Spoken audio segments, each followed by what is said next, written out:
Psychology of people who hate themselves but are kind to others. Have you ever met someone who is incredibly kind to everyone around them, yet secretly hates themselves? They comfort others when they're crying, forgive people who hurt them, and always put everyone else's needs before their own. But when they look in the mirror, they only see flaws. They believe they are never good enough, no matter how much they achieve. If this sounds familiar, you're not alone. Millions of people live with this hidden emotional struggle every day. The strange part is that the people who show the most kindness to others are often the harshest critics of themselves. Why does this happen? What creates this painful contradiction inside the human mind? And more importantly, can be changed? In this video, we'll explore the psychology behind self-hatred, uncover the hidden reasons it develops, and learn simple psychological techniques that can help break this destructive cycle. Why kind people are hardest on themselves? Why are some of the kindest people also the ones who suffer the most in silence? Psychology suggests that people who constantly care for others often develop the habit of measuring their own worth by how useful they are. They become the listener, the helper, the peacemaker, and the person everyone depends on. Over time, they begin to believe that their value comes only from what they can give, not from who they are. When they make even a small mistake, they judge themselves far more harshly than they would ever judge someone else. They can easily forgive a friend for failing, but they struggle to forgive themselves. This creates an exhausting emotional imbalance. Outwardly, they appear calm, generous, and supportive. Inwardly, they fight a constant battle with feelings of guilt, shame, and never being good enough. The more they care for others, the more they forget to offer that same compassion to themselves.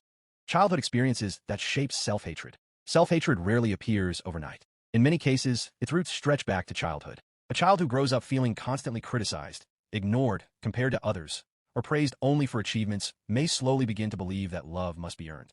Instead of feeling accepted for who they are, they learn that mistakes make them less worthy. These beliefs often remain hidden deep in the subconscious for years. Even as adults, they continue chasing perfection, hoping that success will finally make them feel enough. But perfection never lasts, and the inner critic always finds another flaw. This is why many adults who appear successful still struggle with deep self-doubt. Their past continues to influence the way they see themselves. The voice that once belonged to someone else becomes their own inner voice, repeating the same painful message: you're still not good enough. Understanding these roots is the first step toward breaking free from them. The inner critic and negative self-talk. Every person has an inner voice, but for someone who struggles with self-hatred, that voice becomes an enemy instead of a guide. Imagine making one small mistake at work or saying something awkward in a conversation. Most people move on within minutes, but a harsh inner critic can replay that moment for hours or even days. It whispers things like, "You're so stupid," "You always fail," or "No one really likes you." The frightening part is that these thoughts often feel like facts, even though they are only opinions created by fear and past experiences. Psychology shows that the brain believes what it hears repeatedly. The more often you speak to yourself with cruelty, the more your mind accepts those words as truth. Over time, negative self-talk becomes an automatic habit. But the good news is this: habits can be changed, and even the loudest inner critic can be replaced with a healthier, kinder voice. Why they accept everyone except themselves. One of the greatest contradictions in human psychology is this: people who struggle with self-hatred often show endless compassion to everyone except themselves. They can understand why a friend made a mistake, forgive someone who disappointed them, and encourage others to keep going after failure. But when they face the same situation, they become their own worst enemy. Why does this happen? Because they believe other people deserve kindness, while they must earn it. Their standards for themselves become impossibly high. Every success feels temporary, while every mistake feels permanent. This creates a painful cycle where no achievement is ever enough to silence the inner critic. They keep giving love, patience, and understanding to others, hoping that one day they will finally feel worthy themselves.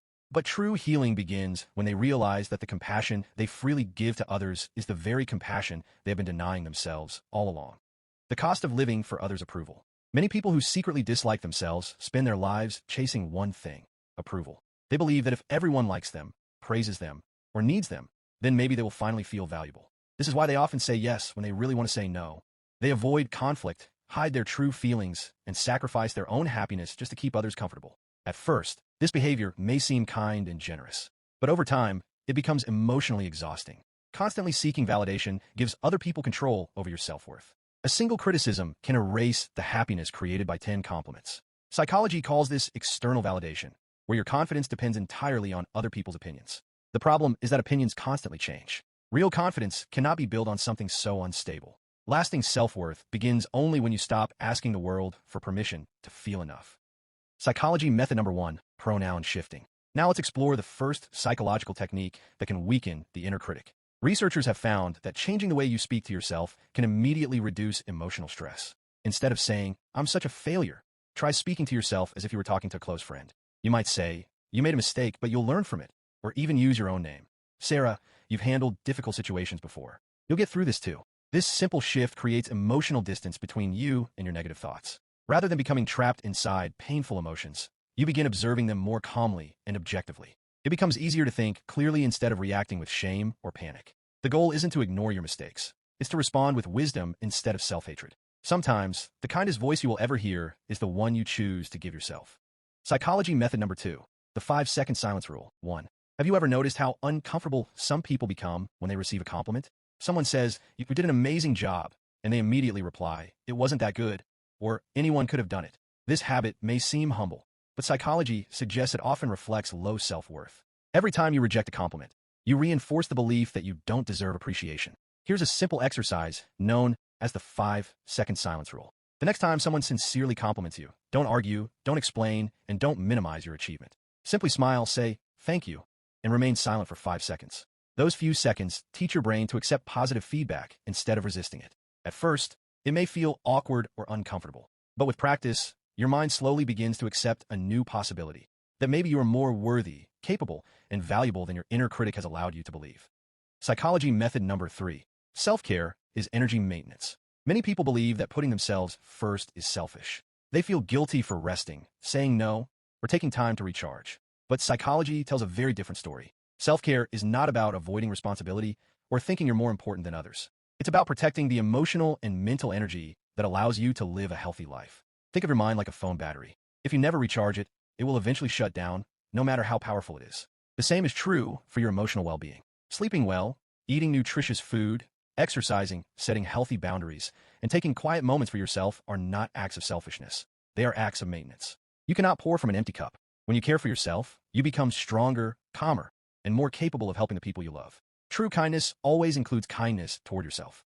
Building self-compassion and changing the inner. Changing years of self-criticism doesn't happen overnight, but every transformation begins with a single decision: to stop treating yourself like an enemy. Self-compassion doesn't mean pretending your mistakes don't matter. It means recognizing that making mistakes is part of being human. Instead of asking, "What's wrong with me?" try asking, "What can I learn from this experience?" That one question shifts your focus from shame to growth. Psychology shows that people who practice self-compassion are often more resilient, more motivated, and less likely to give up after failure. They recover faster because they don't waste their energy attacking themselves. Imagine speaking to yourself with the same patience, understanding, and encouragement that you would offer your closest friend. At first, it may feel unfamiliar, even uncomfortable. But over time, those small moments of kindness begin to replace years of harsh criticism. A gentle inner voice can become your greatest source of strength. Daily habits that rewire the brain for self-worth. Healing is not created by one powerful moment. It is built through small daily habits repeated over time. Every morning, take a minute to remind yourself of one thing you genuinely appreciate about who you are. Every evening, write down one achievement, no matter how small. Celebrate progress instead of demanding perfection. Learn to notice when your inner critic begins speaking, and gently replace those thoughts with balanced, compassionate ones. Spend time with people who encourage your growth instead of constantly making you question your value. Protect your peace by setting healthy boundaries and allowing yourself to rest without guilt. These actions may seem simple, but neuroscience shows that repeated positive thinking and behavior can gradually create new neural pathways in the brain. In other words, every act of self-kindness is helping your mind learn a new way of seeing yourself. Little by little, your brain begins to believe what your heart has always deserved to hear: you are enough. Powerful conclusion.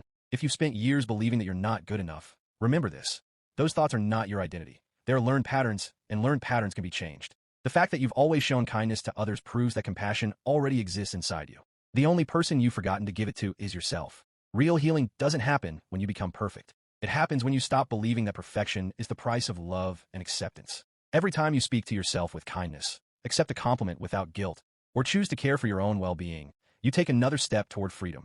Change may be slow, but every small step matters. So today, make one promise to yourself. Treat yourself with the same patience, forgiveness, and understanding that you so freely give to everyone else. Because the person who has needed your kindness the most has been you all along.